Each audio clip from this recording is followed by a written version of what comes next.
ਮੁਖਤਾਰ awesome Pakistan railway. ਮਾਂ ਦੇ ਨਾਂ ਹੈ ਇੱਕ ਨਗਮ।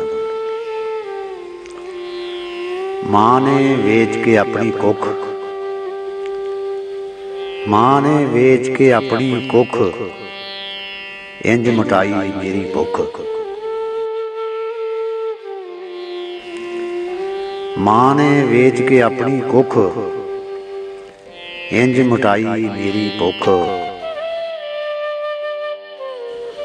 ਮੈਨੂੰ ਰੱਬ ਕੋਲੋਂ ਸੀ ਮੰਗਿਆ, ਮੈਨੂੰ ਰੱਬ ਕੋਲੋਂ ਸੀ ਮੰਗਿਆ, ਬੜੀਆਂ ਬੜੀਆਂ ਸੁੱਖਾਂ ਸੁੱਖ। ਮੈਨੂੰ ਰੱਬ ਕੋਲੋਂ ਸੀ ਮੰਗਿਆ, ਬੜੀਆਂ ਬੜੀਆਂ ਸੁੱਖਾਂ ਸੁੱਖ। ਤੇ ਹੱਸ ਕੇ ਸਹਿ ਜਾਂਦੀ ਏ ਆਪਣੇ, ਹੱਸ ਕੇ ਸਹਿ ਜਾਂਦੀ ਏ ਆਪਣੇ, ਧੀਆਂ ਪੁੱਤਰਾਂ ਵਾਸਤੇ ਦੁੱਖ।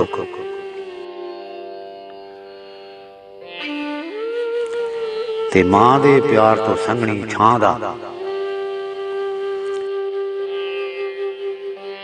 ਮਾਂ ਦੇ ਪਿਆਰ ਤੋਂ ਸੰਘਣੀ ਛਾਂ ਦਾ, ਕਾਇਨਾਤ ਚ ਕੋਈ ਨੀ ਰੁੱਖ।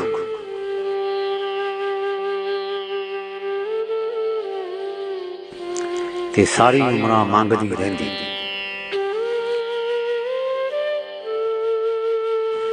ਸਾਰੀ ਉਮਰਾਂ ਮੰਗਦੀ ਰਹਿੰਦੀ, ਆਪਣੇ ਬਾਲਾਂ ਦੇ ਲਈ ਸੁੱਖ।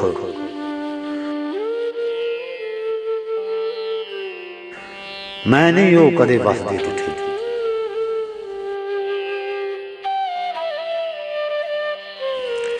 ਮੈਂ ਨਹੀਂ ਉਹ ਕਦੇ ਵਸਦੇ ਦਿੱਠੇ, ਜਿਨ੍ਹਾਂ ਦਿੱਤੇ ਮਾਂ ਨੂੰ ਦੁੱਖ।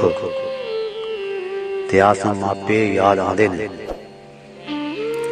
ਆਸਮ ਮਾਪੇ ਯਾਦ ਆਉਂਦੇ ਨੇ, ਜਦੋਂ ਲੁਕਾ ਜਾਂਦੇ ਨੇ ਮੁੱਖ। ਮਾਂ ਨੇ ਵੇਚ ਕੇ ਆਪਣੀ ਕੁੱਖ, ਇੰਜ ਮਿਟਾਈ ਮੇਰੀ ਭੁੱਖ।